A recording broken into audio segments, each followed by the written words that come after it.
헝거코드 파트 2. 식이섬유와 저항성 전분. 식이섬유와 저항성 전분은 소화되지 않는 탄수화물이다. 발효성 식이섬유가 많은 식품은 사과, 아몬드, 아보카도, 배, 양배추, 당근, 자몽, 통, 귀리, 콩, 렌틸콩, 완두콩, 치아시드, 오렌지 등이 있다.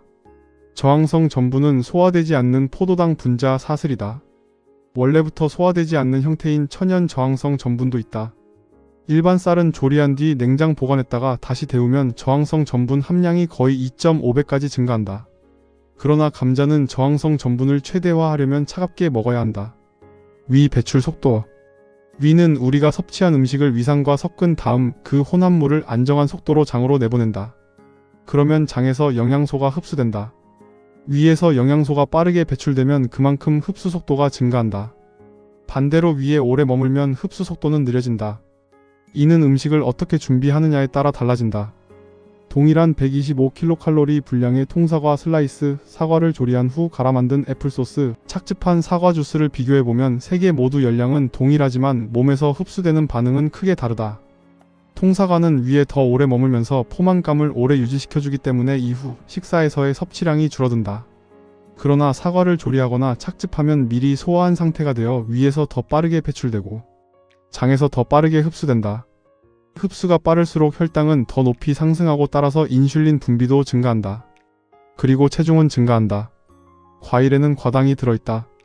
과당은 포도당과 다르게 대사되는데 과일보다 문제가 되는 것은 바로 초가공식품에 들어간 대량의 과당이다.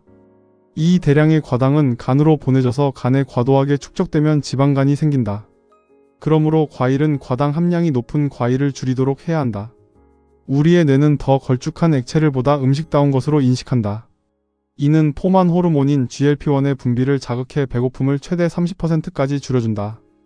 또한 점성이 높은 음식은 소화에 더 오랜 시간이 걸리므로 위에서 장으로 천천히 방출되어 흡수가 지연된다.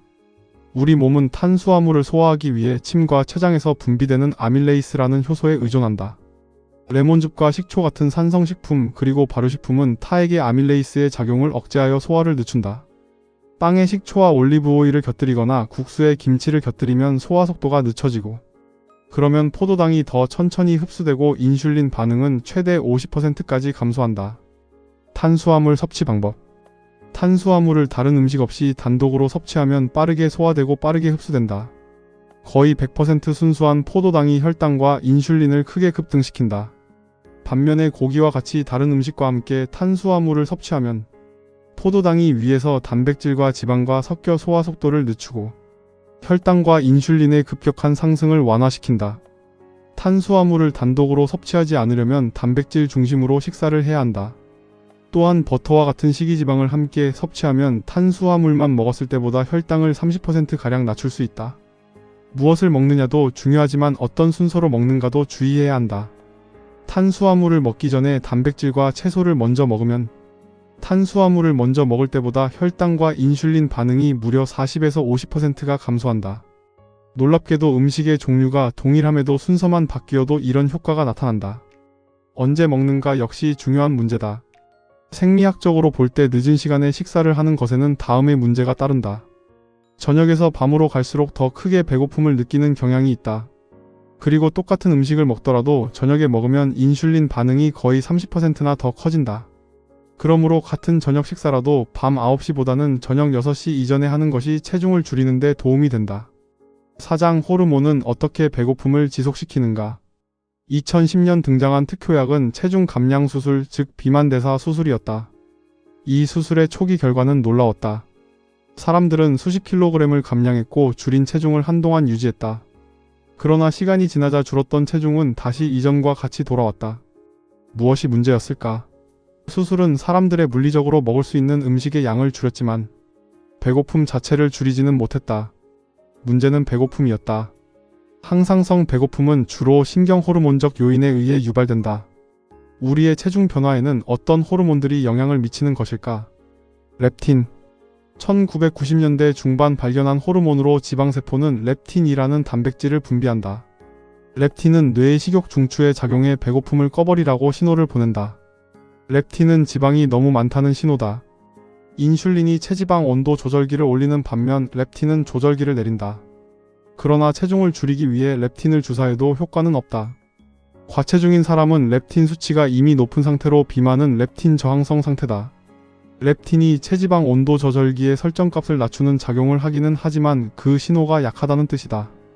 인슐린 수치가 높으면 렙틴의 작용은 압도당해 버린다. 그렐린과 위 팽창. 위가 비어있으면 배고픔 호르몬인 그렐린을 분비한다. 이 호르몬은 뇌 시상하부에 있는 식욕 중추에 작용해 배고픔을 자극하는 호르몬인 오렉신과 멜라닌 농축 호르몬을 분비하게 한다. 그러면 배고픔을 느끼게 되고 음식을 먹게 된다. 반대로 위가 가득 찼다는 것을 감지하면 위는 그렐린 분비를 멈춘다. 렙틴과 마찬가지로 그렐린도 체지방 온도 조절기를 조절하는 데 역할은 하지만 영향은 미미하다. 충분한 수면의 가치. 수면과 식사는 생각보다 깊은 연관성이 있다. 수면 부족은 배고픔 호르몬인 그렐린을 증가시킨다. 단 하룻밤만 잠이 부족해도 그렐린 수치는 22%가 높아졌고 주관적으로 느끼는 배고픔은 2배로 커졌다. 인크레틴 호르몬 GLP-1과 GIP. GLP-1과 GIP 같은 인크레틴 호르몬은 장세포에서 분비되어 우리 몸에 그만 먹으라는 신호를 보낸다. 최근 미국 남서부에 서식하는 독도마뱀인 힐라몬스터의 독에 차간의 GLP-1과 유사한 합성 인크레틴이 개발되었다. 세마글루타이드 즉 오젬픽으로 알려진 이 약물은 GLP-1의 효과를 매우 높은 수준까지 끌어올릴 수 있는 체중 감량 약물로 큰 화제를 모았다. 인크레틴의 주요 기전은 위 배출을 늦추고 포만감을 높이며 메스꺼움과 구토를 유발한다. 이 세 가지 기전이 함께 작용하면 먹고 싶은 욕구가 강하게 줄어든다. 오젬픽에 성공해서 우리가 깨달을 수 있는 것은 체중 감량에 성공하려면 배고픔과 포만감을 통제해야 한다는 점이다. 오젬픽은 이런 배고픔 자체를 줄인다. 마운자로라고 불리는 새로운 약물인 티르제파타이드는 GLP-1과 GIP 호르몬을 모두 자극하여 더 뛰어난 효과를 내는 것으로 알려졌다. 교감신경계. 우리 몸은 생명을 유지하기 위해 자동으로 기능하는 부분은 자율신경계의 조절을 받는다. 자율신경계는 교감신경계와 부교감신경계로 나뉜다. 교감신경계는 전투와 사냥을 위한 활성화 모드를 지원하고 부교감신경계는 휴식하고 몸이 회복하도록 준비시키는 체제이다. 1990년대에 펜이 체중 감량을 위해 처방되었다. 교감신경계를 활성화하는 펜플루라민과 펜타민이라는 두 약물을 합친 이름으로 평균 15에서 18%의 체중을 감소시켰다. 그러나 심장에 문제를 일으켜 1997년에 퇴출되었다. 반대로 교감신경계를 차단하는 약물은 체중을 증가시킨다. 심장질환에 흔히 쓰이는 베타 차단제를 복용하면 평균 12kg의 체중 증가를 보여준다. 에스트로겐은 식욕을 감소시키는 것으로 알려져 있다. 폐경기의 에스트로겐 수치가 낮아지면 식욕은 증가한다. 갑상선 기능이 과도하게 활성화된 상태인 갑상선 기능 항진증에서는 대사율이 증가한다. 반대로 갑상선의 기능이 저하된 상태인 갑상선 기능 저하증에서는 대사율이 떨어지며 체중 증가가 나타날 수 있다. 결론적으로 항상성 배고픔은 호르몬에 의해 그리고 그보다 조금 덜한 정도로 신경에 의해 조절되는 것이지 절대 섭취 열량에 의해 조절되는 것이 아니다. 5장 열량이 아니라 배고픔을 관리하자. 무엇을 먹느냐가 얼마나 먹게 되는지를 결정한다. 포만감을 주는 음식을 많이 먹으면 더는 먹을 수 없다.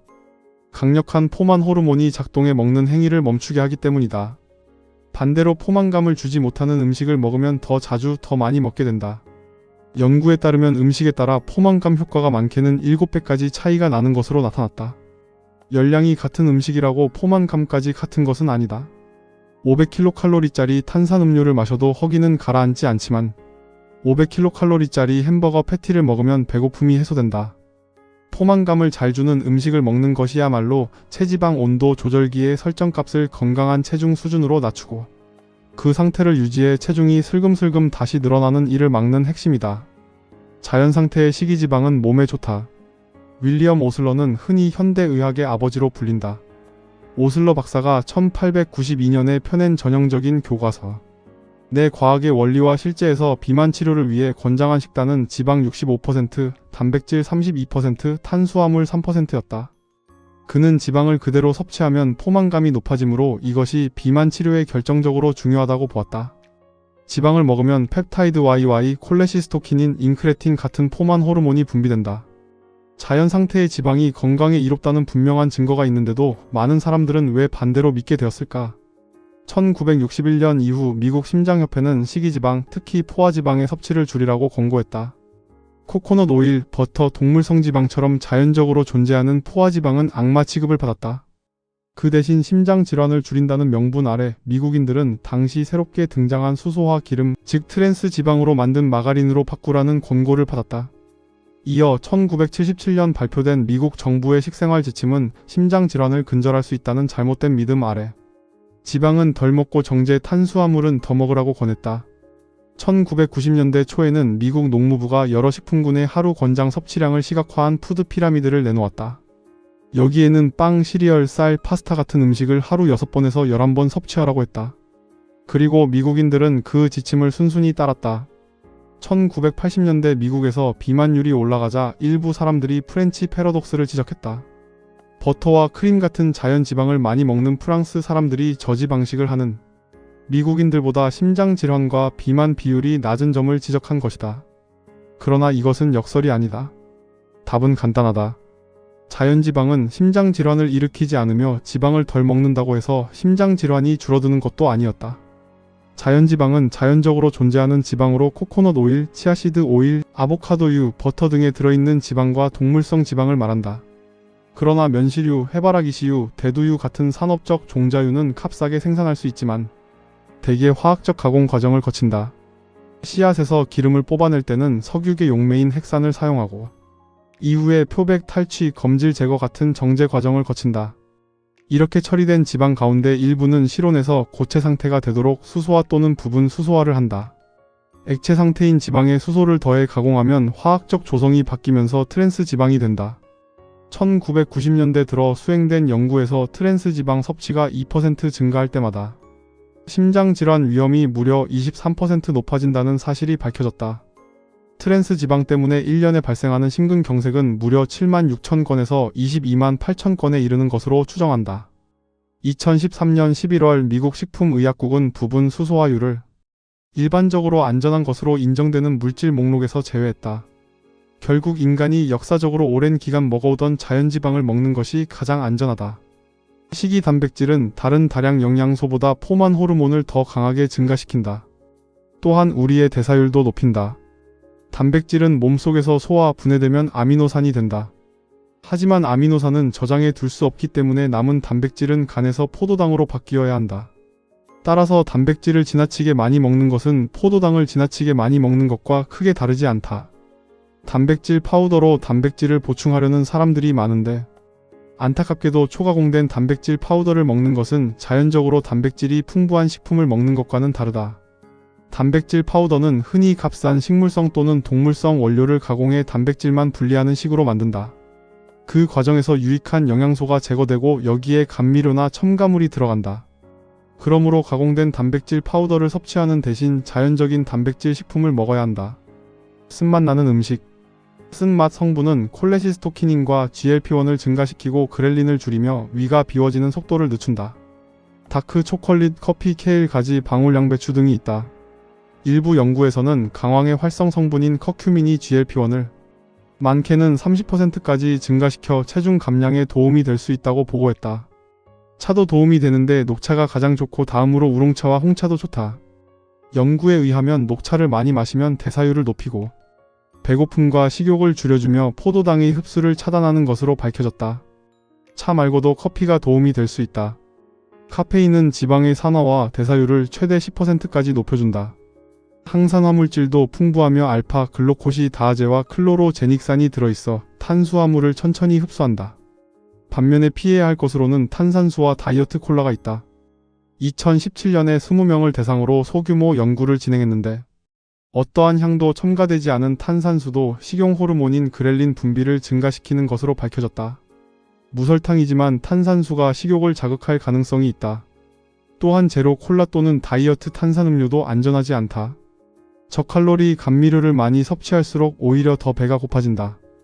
2025년 뇌 스캔을 활용한 연구에서 수크랄로스가 든 음료를 마시면 뇌는 단맛을 느끼지만 혈당이 오르지 않아 혼란을 느끼게 된다. 저칼로리 감미료는 열량이 들어오는 것처럼 뇌를 속이지만 실제로 들어오지 않기 때문에 더 배가 고파지고 그 보상을 위해 음식을 더 찾게 되면서 체중 감량에 효과가 없어진다. 포만감을 높게 유지하면서 항상성 배고픔을 피하려면 단순하고 자연 상태에 가까운 통식품일수록 포만감을 가장 크게 준다. 생선, 스테이크, 과일, 삶은 감자, 말린 콩, 치즈, 계란 같은 식품이 포만감을 준다. 식이섬유가 많고 씹는데 오래 걸리는 채소들이 좋다. 또한 당분은 적고 단백질 함량이 높은 것이 좋다. 문제는 우리의 주변에 온통 값싸고 편리하고 오래 보관할 수 있으며 대강 씹어 삼킬 수 있는 초가공식품들이 넘쳐난다는 점이다. 식품이 체중 증가와 관련 있는 세 가지 요소는 첫째, 에너지 밀도, 둘째, 섭취 속도, 셋째는 초고미식성이다. 에너지 밀도가 높은 음식은 연료를 신속하게 공급하는 식품이다. 쉽게 에너지바를 떠올리면 된다. 섭취 속도는 먹기 편하고 씹고 삼키기 편한 음식을 말한다. 초고미식성이 높은 음식은 냄새와 맛이 좋은 음식이다. 현대의 식품 제조업체들은 빠르게 에너지를 공급하고 빠르고 편하게 먹을 수 있으며 인공색소와 인공향료로 맛과 향도 좋게 만든다. 게다가 가격도 저렴하고 오래 보관할 수도 있다.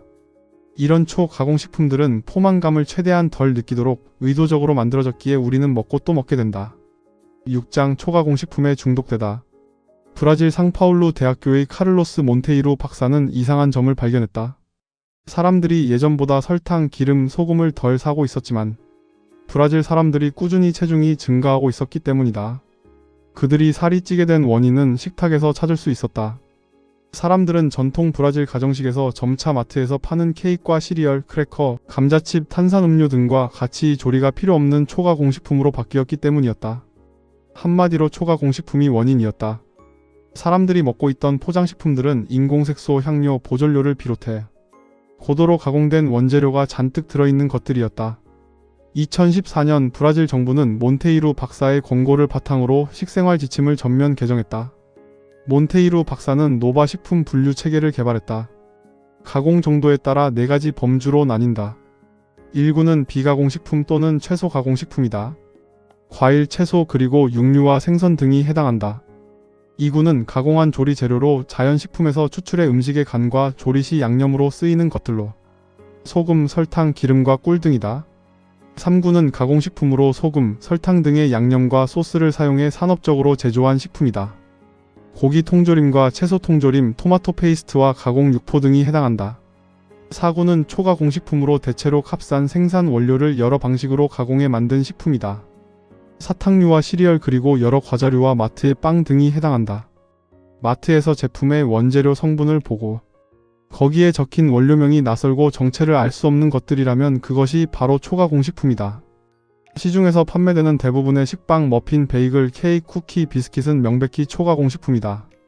초가공식품이 살을 찌게 하는 이유는 무엇일까? 우선 초가공식품은 단백질 함량이 적다. 단백질이 적으면 포만감이 약해진다. 또한 쉽고 빠르게 먹을 수 있게 하려고 식이섬유를 거의 넣지 않는다. 식이섬유가 적으면 위의 팽창 수용체가 활성화되지 않아 포만감 신호를 보낼 수 없다. 또한 초가공식품들은 사전 소화된 상태로 섭취하기 쉽게 만들어졌기 때문에 빠르게 먹고 빠르게 소화하고 빠르게 흡수한다. 우리 몸은 배가 얼마나 찼는지를 인식하는데 시간이 걸리며 속도가 느리기 때문에 빠르게 소화하고 흡수하게 되면 배부름을 인식하는데 시간이 걸리기 때문에 많이 먹게 된다. 2019년에 한 연구에 의하면 초가공식품 식단은 배고픔을 극대화하고 포만감을 최소화했으며 인슐린 효과를 높인 것으로 밝혀졌다. 오늘날 초가공식품은 채소 가공식품을 거의 다 밀어내고 미국인의 식단을 지배하고 있다. 미국인이 섭취하는 총 열량 가운데 초가공식품이 차지하는 비중은 1800년엔 5% 미만이었으나 2019년에는 60%를 넘었다. 이는 단지 미국만의 문제가 아니라 다른 나라들에서도 이 비율이 빠르게 상승하고 있다. 이런 급격한 변화의 시작은 1977년에 시작되었다. 1977년 미국 정부가 발표한 미국인을 위한 식생활 지침은 순전히 칼로리에 집중한 것이었다. 미국인들이 지나치게 많은 열량을 먹고 있고 그 열량의 대부분이 지방이라는 생각에 따른 조치였다. 따라서 식단에서 지방을 극도로 제한하고 탄수화물의 비중을 크게 늘렸다. 그리고 이런 흐름에 틈을 타 초가공식품은 은근슬쩍 미국인의 식탁으로 끼어들어 결국 장악해버렸다. 음식에서 풍미를 담당하는 지방을 제거하니 음식의 맛이 떨어지는 문제가 발생했고 이에 식품 업체들은 다량의 설탕과 유화제, 조직감 개선제, 인공향료, 인공색소 등을 집어넣었다. 그리고 유사 건강단체들 예를 들어 미국 심장학회, 미국 당뇨학회 등은 이런 초가공식품 기업들로부터 엄청난 금액의 후원금을 받으며 초가공식품에 건강에 좋다는 인증마크를 달아주었다. 그렇게 초가공식품들이 건강식으로 위장되어 마트를 채워나갔다. 저지방 다이어트 식품은 1980년대와 1990년대를 휩쓴 거대한 물결이었다. 그리고 이 시기에 미국인은 역사상 유례가 없이 빠른 속도로 비만이 되어갔다. 초가공식품을 먹지 않기 위해서는 초가공식품들이 무엇인지 제대로 알고 아예 집안에 들이지 않음으로써 유혹을 원천 차단하는 방법이 있다. 그리고 사려고 하는 제품에 라벨이 붙어 있다면 가능한 한 피하는 것이 좋다. 자연식품에는 성분표 라벨이 없다. 만약 라벨이 붙어 있더라도 원재료가 3가지를 넘지 않는 것을 선택하는 것이 좋다.